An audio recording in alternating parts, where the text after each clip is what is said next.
I noticed all the other talks had the word sex in the title, and mine actually doesn't. However, as a sexologist, I will most definitely be talking about sex, but not as a biological variable, but in the other sense of the word, the more sexy sense of the word. So I'll be talking about differences in pleasure and touch and cultivating sensual mindfulness.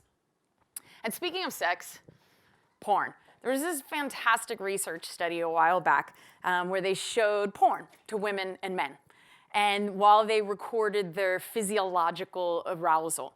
And they showed them all sorts of stuff. Heterosexual sex scenes, same-gender sex scenes, a man masturbating, a woman masturbating, a man walking on the beach naked, a woman exercising naked, which frankly I'm like super curious what type of exercise, because those are very different kinds of naked depending on what exercise you're doing, as well as some bonobos having sex. And so bonobos are very similar to chimpanzees, share a lot of genetic similarity with humans. And after watching these scenes, they then asked for their subjective reported arousal of how turned on did they feel by these different scenes or not turned on. And they found that men showed what we'd most expect. Heterosexual men were attracted to women, gay men were attracted to men, and that their reported arousal, their self-experience of arousal, pretty much matched the physiological response to arousal. Women participants reported mostly being aroused by viewing sexual scenes that matched their sexual orientation. None of the women reported being turned on by watching monkey sex. However, the physiological reactions of the women did not necessarily match what they said they were reported to, in that most of the women showed that they were sexually aroused by all of the sexual images. And that totally included bonobos having sex. Although, I don't know that they had that sort of third dude watching over there. I just love this slide. I also love that like, one of them's got like a banana in his hand, because you never know when you want to snack during sex.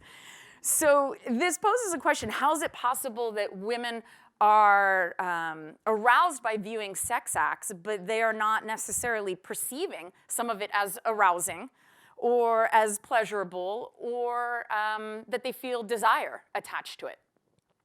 And this, frankly, is exactly why Pfizer spent 8 years trying to figure out how to get Viagra to work on women, until they finally scrapped the study with the conclusion that women are more complicated than men.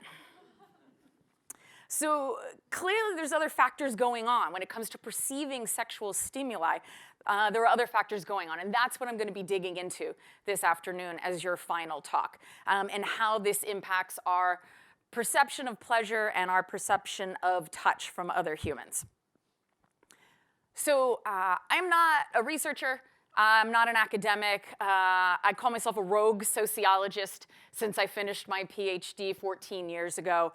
Everything I do is applying sociological concepts to different research studies, to research in mindfulness and practices in mindfulness, and applying them in a way to help people in their everyday lives to be happier and more satisfied and more connected and more fulfilled, specifically when it comes to their sex lives and their intimacy and the depth of the personal relationships that they can have. So I'm hoping that this talk this afternoon will be both personally beneficial for you as we head into the weekend. Might be a fun weekend for you, as well as maybe stimulating some outside the box, pun intended, thinking for you around your work and the research that you're doing.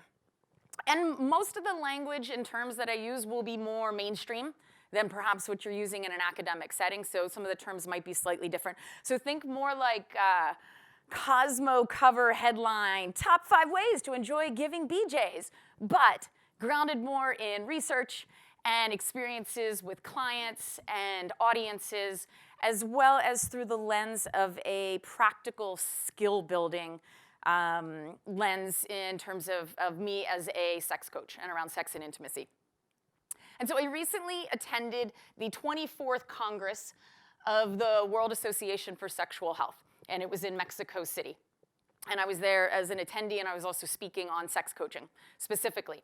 And for the first time ever at this conference, they presented a declaration of sexual pleasure. And what they were saying in this declaration is that everybody should be able to have sexual experiences and pleasure free of discrimination, coercion, and violence. Folks should have access to sources of sexual pleasure, that it's part of the human experience and well-being overall. Sexual pleasure is a fundamental part of sexual rights, which is part of human rights. Sexual pleasure includes the possibility of diverse sexual experiences, and that it should be integrated into education, health promotion, and service delivery, research and advocacy in all parts of the world, and that this all contributes to global health. So that pleasure is fundamental to us in humans, in terms of our human rights as well as our health overall and our well-being. So, yay, sounds like pleasure for everybody. We should all get to experience and enjoy it. Well, this begs the question, why was there a declaration of pleasure even needed in the first place? Because regardless of how we might be physiologically wired around sex, and intimacy and a desire for intimacy, there is a whole lot of cultural teachings that get in the way of this, gets in the way of pleasure, gets in the way of enjoyment of touch with other human beings, even gets in the way of enjoyment of touch of ourselves. So this is one way of looking at it, that, and I'm going to go into details in each of these, that we're all assigned different cultural demographic categories. And based on those, we learn different cultural learnings of what's appropriate for us in terms of sex, intimacy, relationships. So this, it creates specific social norms based on these categories, which then leads to personal beliefs that we hold about ourselves, which is intimately connected to emotions and internal bodily sensations. And again, all of these I'll be going into detail in, which then frames our interpretation of touch and pleasure in the moment, which then determines our reactions in the moment, unless somehow we are taught to do something different. And then this just becomes an endless cycle feeding itself. So I should say also all of those categories then, those beliefs, teachings, emotions, and they blend in unique ways with our unique personalities and predispositions and our personal experiences. So that first category, relevant cultural and demographic categories. What's included in that? That could be sex, gender assigned at birth, gender identity, sexual orientation, race, ethnicity, country we were born in, region of a country, socioeconomic status, age, ability, disability. And there's an intersectional nature to these categories and how they impact us. And then where do we learn this from? Who teaches us these specific social norms of how we're supposed to behave in sex and relationships and how we're supposed to perceive pleasure or not? Parents are a big one, as well as siblings, religion and churches, sports teams, as well as our peers and community groups, governmental organizations, politicians. Porn is a big one that shapes our views of what's expected of us sexually, particularly along gender lines, also racial lines. Other factors, Hollywood, video games, sex education classes, clubs and organizations like fraternities, traditional media, and then certainly most definitely at this point, social media. And that is Kim Kardashian's Instagram feed, if you're curious to, make sure you follow. Okay, so what are we learning? What type of lessons are we learning? One big one, if you grow up female in our society, is to be a good girl. And that means you're supposed to be nice, nurturing. You're supposed to defer to others, not supposed to have sex. You're supposed to be responsible around that. In terms of growing up male in our society, there's a lot of traditional masculinity values that they're on. To be strong, confident, don't take a no, take what you want, never show weakness, don't act in any female ways. Part of that also is that boys will be boys. Oh, it's not that bad what he did. It's just, boys will be boys. That's what they do. In terms of LGBTQ plus folks, the interpretation that there's something wrong with them or something immoral with them. Sex, this is a new one that's been coming up, which is interesting around sex, is that sex, with younger generations, that sex shouldn't be emotional, which is curious because that's in conflict then with the one that's been around for a long time, that sex should be very emotional and it should be all about love, or you should wait to have sex until you get married. There's also that male pleasure matters more than female pleasure. That can be a cultural learning. Women need to be thin or curvy in just the right places to even be perceived as sexy or desirable. And there's also then racial stereotypes that we learn about this. That black women are more promiscuous, or Latinas are feisty, or Asian men aren't viewed or perceived as maybe as masculine or sexual as other men in other races. When I was doing my dissertation research and interviews with some women in prisons, I learned that apparently only white women give head. So how others treat us based on their expectations of us through the lens of this. And then we may very much judge ourselves through this lens. So then this leads to personal beliefs that we carry about ourselves. And when it comes to sex and intimacy and relationships, it could be that I'm not attractive enough, I'm too fat, too thin, too dark, I have no butt, my chest is too small, my penis is too small, I'm not worthy, I'm not lovable, I'm dirty if I enjoy pleasure, I'm broken sexually, I need to have sex to prove I'm a man. And then the personal beliefs are highly linked then to our emotions and where we feel those emotions in us, where we viscerally feel them. So that includes shame, embarrassment, disappointment. This is like my favorite slide for shame, because this is exactly what we do. When we feel shame, it feels so bad, we want to bury our heads in the sand and avoid it. Loneliness, sadness, anxiety, anger. And those emotions then, we viscerally feel them. And this is such a cool slide. So there was a research study a while back in Finland that compared 3 different cultures, Finland, Sweden, and Taiwan. And the subjects were asked to report where in their body do they feel specific emotions. Where do they feel more sensation, which is the yellow and the red, and then where do they feel less sensation or stimulation, which is down into the blues. And part of what I think is particularly fascinating here is some of the emotions I was talking about. I mean, anger, we feel in a lot of places. Fear, we feel intensely there. Anxiety, we viscerally feel quite intensely. And then, like I said, shame, we feel in these areas. And shame is probably one of the biggest emotions, whether people realize it or not, that I ended up working with in my work, because we shame a lot of aspects of sex in our society, and we're rather shaming of bodies. So many of us internalize this in various ways, like I said, based on our demographic, cultural categories.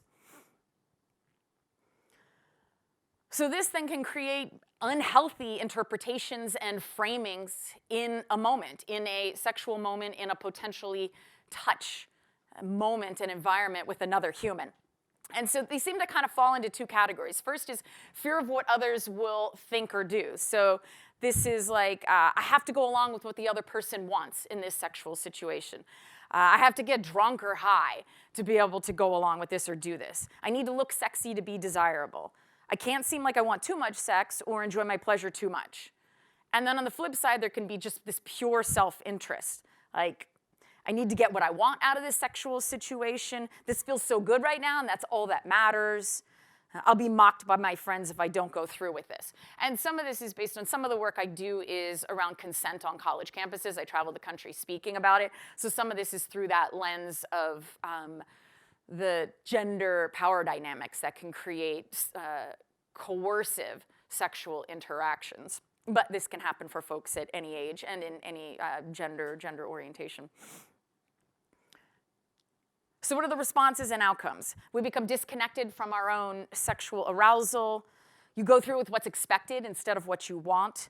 Faking orgasms, lack of pleasure, sexual coercion, sexual assault, domestic violence, PTSD, self-blaming, exploitation, infidelity, poor emotional and social health. Oops.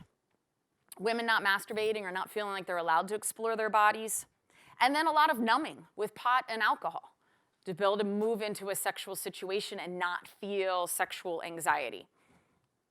So how do we disrupt this programming? We have been programmed by our society in so many different ways, and how that intermixes with our personal experiences that leave us many times having unhealthy or unhappy or disconnected sex, or inability to emotionally connect with others in a vulnerable way that we most want as humans. Because fundamentally, really one of the most beautiful things we can do as humans is to let our walls down and let our armor down and be raw and real with another human being and allow them to do the same. It's one of the most terrifying things we can do, but it's also one of the most beautiful things we can experience with another human. So this is where mindfulness comes in, and this is one of my specialty areas of applying mindfulness to helping people in their sex, relationships, and intimacy. So what is mindfulness? The basic definition is present moment awareness without judgment. And so the idea is the past has already happened, the future hasn't happened yet, and all we have is right now. But so often we are rehashing the past, or we're worried about the future, and we miss this moment right now. So if you've ever driven home from somewhere, 20 minutes, you get home, you got home safely and fine, but you have no memory of the trip or anything that you saw around you. That was you being on automatic pilot. And we spend, at least some research from, I believe, Harvard a few years ago, we spend about 47% of our waking hours kind of in this automatic pilot place where our brain is just running. And the research found that the more time folks spend in that state, the less happy they are, the less connected they are. So mindfulness, it's about training ourselves how to attune to what's happening inside of us and attune to what's happening outside of us. And it's developing a skill in noticing and accepting what you're noticing without attaching value or judgment to it. I really love this analogy of a river, and that, so imagine you are walking along the edge of this river, and it's beautiful. And the trees are beautiful. And I just went for a hike yesterday out in some redwood trees not too far from campus. It was a beautiful setting. And so you're looking at the trees, you're taking it in, you're just enjoying it, you hear the water there. It's just a lovely, sensual, appreciative moment. All of a sudden you remember an email that you got that morning from a colleague or a fellow student who told you that a project you were working on, that your contribution to that project, you messed up on your part of it, and it was wrong. And all of a sudden, you remember that email. And it's as if you were taken from walking along and enjoying your environment, and all of a sudden, you were in the river with your thoughts and your emotions and that visceral discomfort, and it's like you're swept away from that moment. Mindfulness teaches us how do we step back and observe all of that going on. Those thoughts, those beliefs, that meaning, those emotions, and what it feels like in us, instead of getting swept away. And I really like to expand this analogy to being like your feet are actually on the edge of the river. You're still feeling the chaos of all of that. You're not detached from it. You're not feeling the ickiness of it, but you're not swept away by it, which therefore gives you choice that you never had before. It's not just a reactive. Now you get to choose how you want to respond. And therefore, I think that's the epitome of empowerment, where you have choices where you didn't previously have choices. So that level of presence, sitting with the discomfort of that moment and looking at it through new eyes and not getting swept away by it. So a key component of this, as I said, the second part, mindfulness is present moment awareness. The second part is not judging. That means not attaching value to what you're noticing inside you or outside of you, which is very difficult because pretty much all humans, we're always attaching meaning and value to things and interpreting them through the lens of what it means to us. And so this is trying to retrain ourselves from that. A key aspect of it is accepting what you're noticing there. And I like to take it a step further, even taking it to the point of having compassion. Being kind to yourself, having compassion for yourself. When you choose to stay present with something that feels so uncomfortable instead of getting swept away, there's a reason you don't do that, because it feels bad. So to have that kindness for yourself and compassion for yourself is a really valuable part of mindfulness process. And because what all of this is about is really training ourselves how to be vulnerable, how to let our armor down and stay present with what doesn't feel good. And this slide, I needed a slide with armor. And so I sometimes use my travel photos, and this one was from when I was in southern France visiting some castles. So there's a medieval armor for you and me being silly with it. So I would like to walk you through an experience of what I'm talking about here. So an experience of mindfulness, sensual awareness, compassion. Some of this might be awkward and uncomfortable, so I'm going to ask you to notice that and sit with it and study it. Have a gentle curiosity towards yourself. So if you don't mind getting comfortable and maybe put both feet on the ground, I'm going to ask you to close your eyes and take a few deep breaths.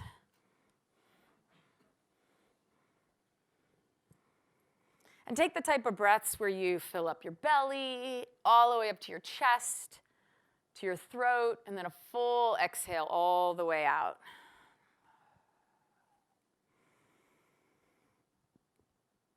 And then I'm going to ring the mindfulness bell to start this off.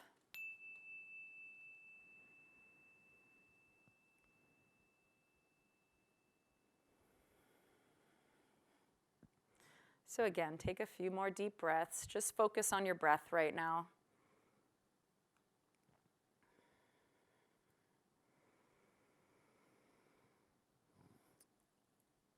Do a check-in right now to see what does it feel like to you to be in your body right now. Do you feel connected to your body? Do you feel disconnected? Do you feel present? There's no right or wrong. Just check in and see. What do you notice if you check in with your body right now? Just, again, bring that gentle curiosity.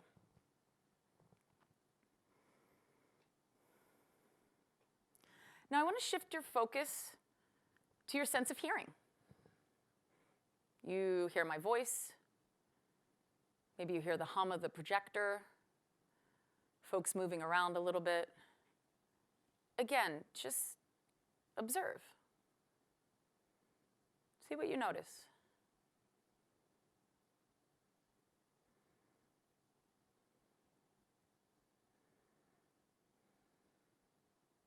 And if you're distracted at any point, just acknowledge that distraction and choose to bring your focus back to, in this case, your sense of hearing.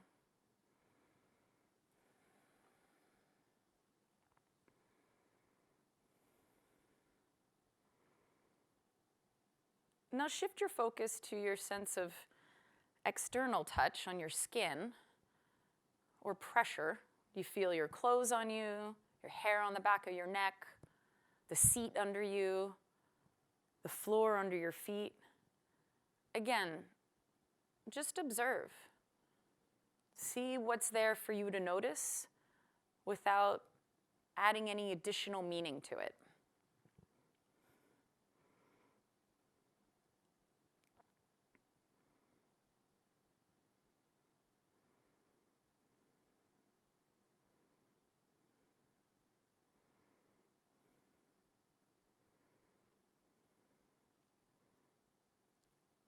Now shift your focus to any inner sensations that you might feel. Anywhere in you, maybe you feel warmth, a prickly feeling, tingling, a hollowness, any pain. Again, no right or wrong. Maybe you don't notice anything. Just bring the lens of gentle curiosity and see what you can notice.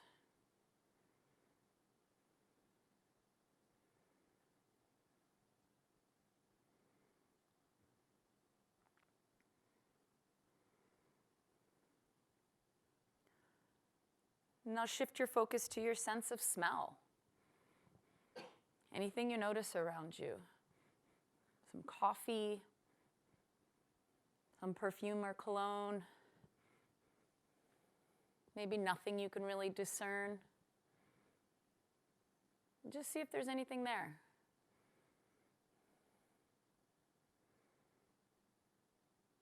And if at any point you're distracted, choose to bring your focus back without judging yourself or making yourself wrong.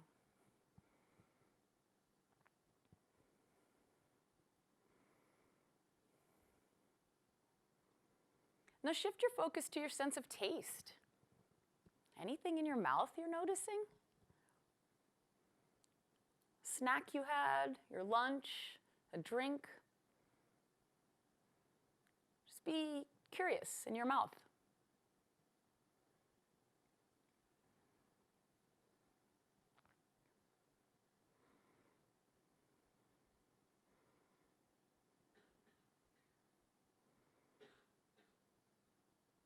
And now, although your eyes are still closed, shift your focus to your sense of sight. Is there anything you see, any black and white patterns, perhaps any colors, even with your eyes closed? What do you observe?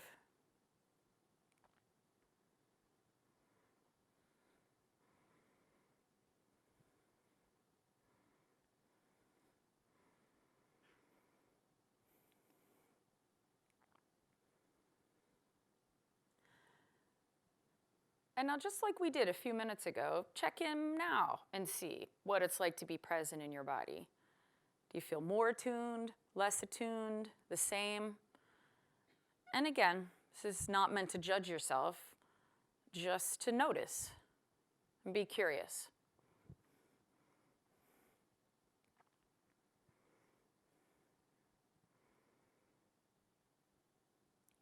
And now I'm going to lead you through a few questions.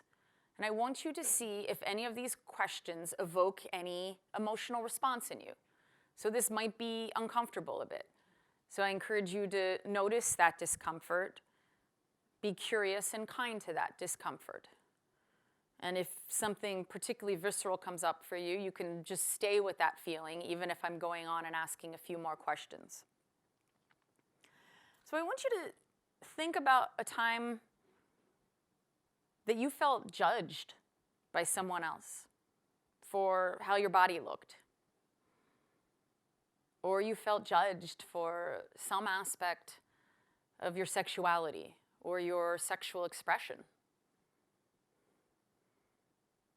What did that feel like? Or perhaps a time you were in an awkward social situation. You felt like you didn't fit in. See if you notice where you felt that.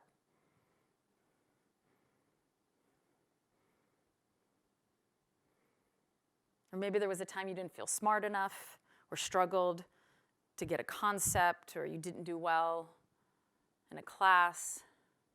How did that feel?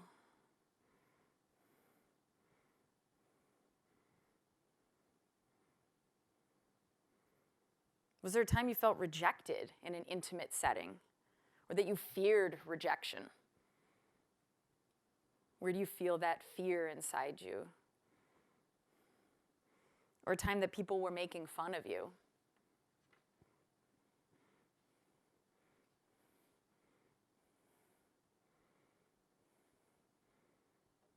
Was there a time when you allowed a sexual situation to happen because you didn't know what to do without really choosing it?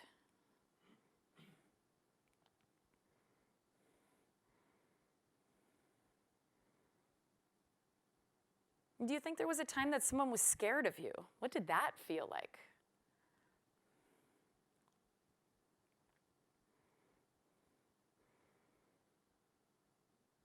And I want you to end with thinking about something you're really proud of about yourself. An accomplishment, something in personal growth, doing well in a class, being here today, putting on this symposium.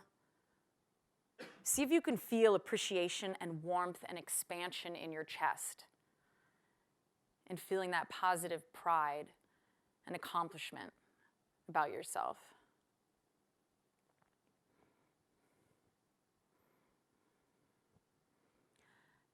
Now I want you to open your eyes and quietly make eye contact with as many people as you can in the room, even if it feels awkward.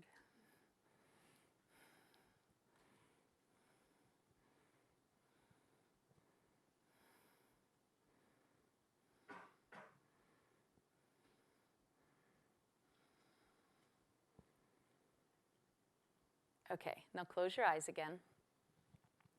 And I want you to consider that all the people you just made eye contact with are just like you. They want to be happy. They've had their ups and downs in life. They want to be liked and seen. They've felt rejected or have had a fear of rejection. They've felt judged for how their bodies looked or were afraid of being judged. Just like you, they've felt fear. They've felt sadness. They've felt angry. Just like you, they've felt disappointed. And just like you, they want to know and experience and feel being loved, being appreciated, and being accepted for exactly as they are. And I want you to open your eyes now for good and make eye contact again with folks, this time thinking, they're just like me. They want to be happy, and they've struggled, and they want to be free from suffering.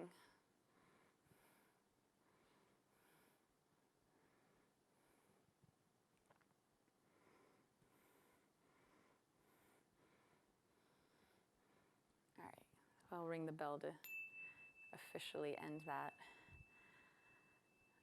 I want to acknowledge all of you. Thank you for being willing to go there and go through that experience and make eye contact. So what was my point with doing that?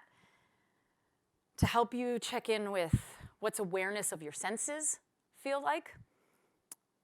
What's awareness of your inner self feel like? That experience of maybe feeling vulnerable and staying present with an emotion and a visceral feeling that was uncomfortable and an experience that you had before that you would want to avoid or not be present with. Specifically feeling certain emotions that many of us struggle with around sex and relationships and intimacy. I wanted you to experience a sense of kindness towards others as well as a sense of compassion and kindness towards yourself. Because all of these factors together are what help us change how we've been programmed and trained by society into specific cultural teachings. Because much of that cultural teachings that I've been speaking about are part of what we put our armor up and we hide behind. And so everything I walked you through in about 10 minutes are all little tastes of the experience of what it's like to put that armor down and stay present in new ways so you can connect more deeply with yourself and with others. And so I'm going to briefly walk through 3 different examples of putting all of this into action. So first one, super common for women to experience low desire in long-term relationships, as well as to experience sexual distress. And sexual distress is emotional distress from the experiencing of sexual problems. So let's see what it looks like if we bring this back out. So what are the cultural demographic categories that are relevant? Female, religion could be relevant, country of origin, area of the country. What are the different cultural learnings and social norms? To be a good girl specifically, which is definitely not related to exploring your own sexuality or embracing your own sexuality. There's more details to all of these. I'm just going through briefly examples of what this would look like in action, which then leads to personal beliefs, which could be that I'm broken sexually, I'm not worthy, and then tied to emotions and internal bodily sensations, shame, embarrassment, disappointment in self and disappointment in one's own body, as well as fear of losing the partner that somebody's with, which then can lead to framing the interpretation of pleasure and touch in a moment, and that touch is bad. I've worked with a lot of women who struggle with low desire in long-term relationships, and any time their partner touches them, they freeze up and want to move away from it and want to avoid it because they're afraid there's going to be something expected of them sexually. So they interpret it as a bad thing, and then, you know, their reactions again is avoiding sexual touch, could also be a disconnect from their own body. So what's it look like when we apply mindfulness to this?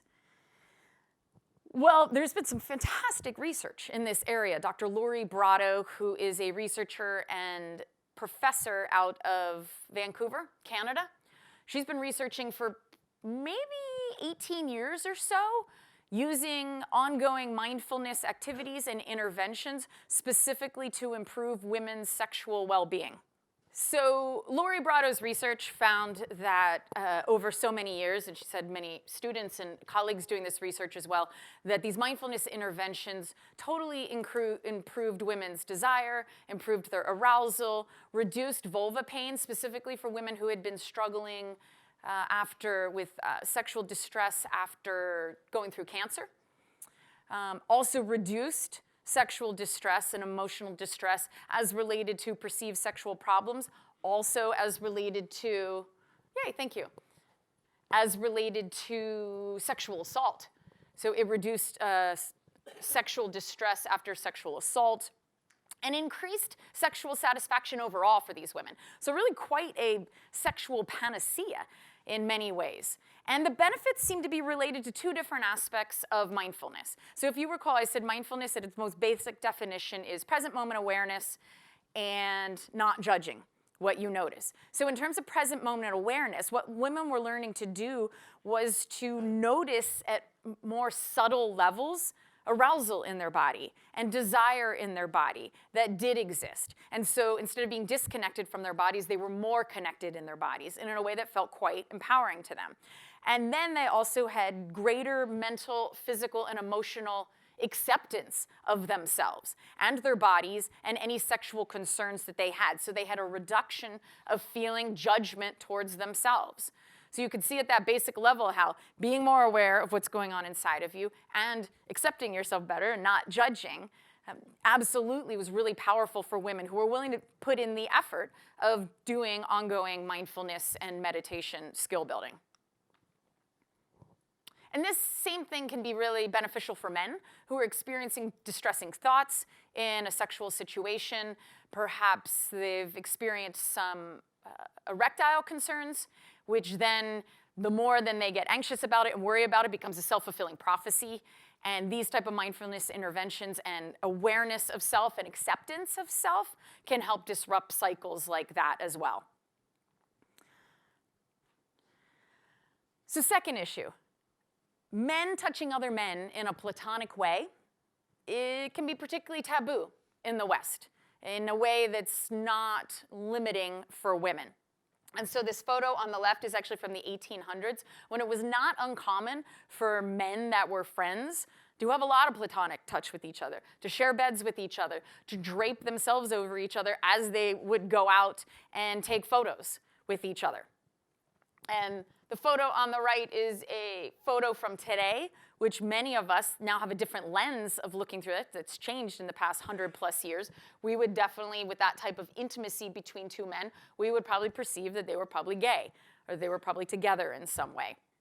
So unfortunately for many men in today's society, the only type of physical contact that men get with other men is through violence, or it's through sports, or it's through sex. And the problem with this is that we know there is so much benefit to non-sexual platonic touch with other human beings. The release of oxytocin reduces stress and blood pressure, contributes to greater well-being overall. Fathers that hug their sons and are affectionate and loving in that way, that's beneficial to children. So let's take a look at this again. So what's going on here? Well, we're talking about males. Race, ethnicity can be related to this, of men touching other men. Religion can be related as well. So what are the different cultural learnings? Well, it's a lot around masculinity, of what it means to be a strong man and not show weakness. And masculinity in particular is set up in opposition to femininity or anything that seems female, because that's what's considered weak. And there was a cultural change around the turn of the century into the 20th century where homosexuality and heterosexuality became identities instead of just acts that people did. And so it seemed around that time that then we started moving away from Platonic touch between men as something that's okay to then being something that's judged or something that's ridiculed. So then what's this lead? Woo. This leads to the personal beliefs. I don't want people to think I'm gay or appear female in any way or something that appears weak. The emotions, internally bodily sensations, fear and embarrassment, we feel a lot of that in our chest area. The framing interpretation of pleasure and touch in the moment is hugs or physical contact with other men is bad or something I'm going to judge in others. And then this determines the reactions, which is a stiffening in a hug or avoidance of it, disconnect from one's own body and needs, to also, I think, a harder exterior that many men are taught to put up. So how can mindfulness help with this? This is one of my favorite tools to use in mindfulness, in that it takes what I've been talking about here but gives you a simple tool to apply to it. So in checking in to be like, you know, if you notice that there's something in any aspect of your life that you feel like you are reactive around, that you avoid or you lash out or you shut down emotionally, or you know, like I said, you stiffen around, something that doesn't feel like it's working for you. And in this case, we're talking about men feeling like they can be comfortable hugging other men at a basic level. There's something going on. You have thoughts, you have interpretations, you have meanings, you have cultural learnings, everything we've been talking about here, which then is also then connected to emotions of shame or embarrassment or fear, which is then also connected to the bodily sensations of where do you feel that inside of you. And all of this feeds off of each other. Keep doing that, sorry guys. All of this feeds off of each other and moves really fast. And I have the smiley face there to remind you to be kind to yourself in this process. So I do this a lot of times with clients and in workshops, folks that feel like they're stuck in some way with if there's a cultural value that they've learned and they feel like they're being judged for, but it doesn't match their own personal value of who they want to be in this world. This is a really great process and a really great journaling exercise, particularly in not typing into the computer, but actually writing with your hand, because we seem to process things in a different way that way. And getting clear on, where did I learn this? Where does this live inside of me? If I don't want this to be my truth anymore, that ability to sit with the discomfort of it and shine a bright light on it starts to give us a path to move forward and make different choices.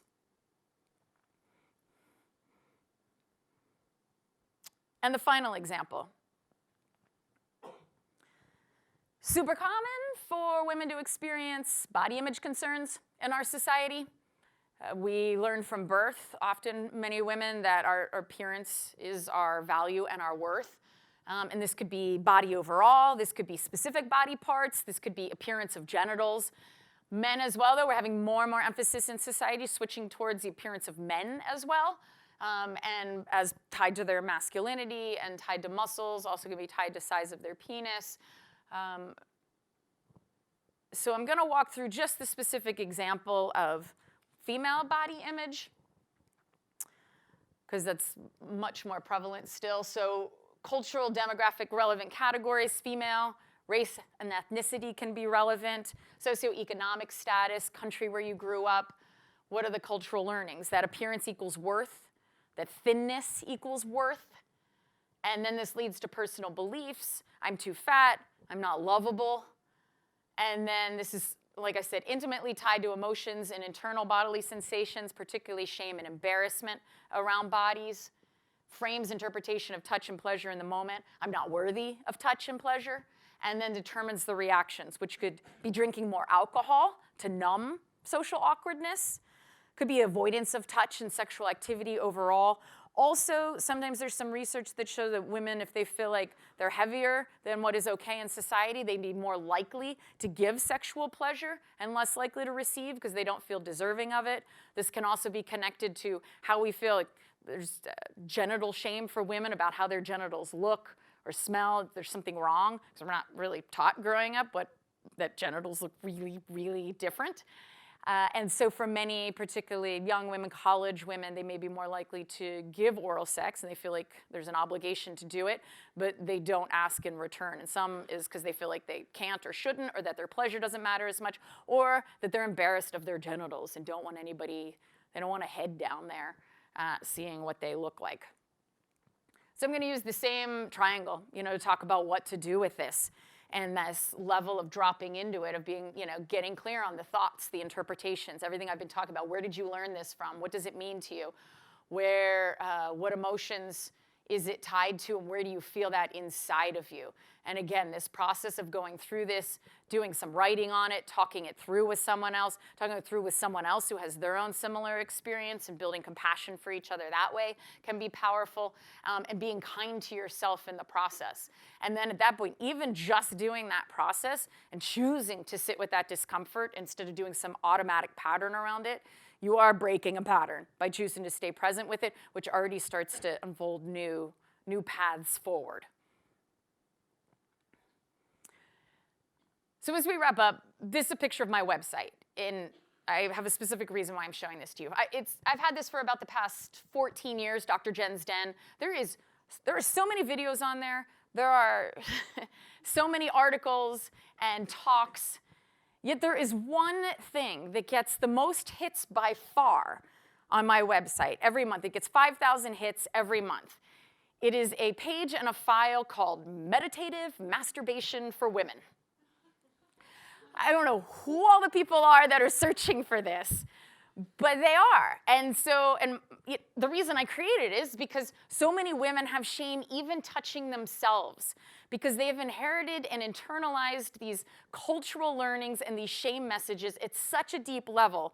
They feel embarrassment about touching their own bodies and experiencing pleasure in that way. And the Meditative Masturbation for Women guides them through 5 senses, how to take care of themselves, how to be kind to themselves, how to not judge themselves, so they can get over that hump and hopefully start to have shame-free experiences in exploring their bodies and knowing their bodies.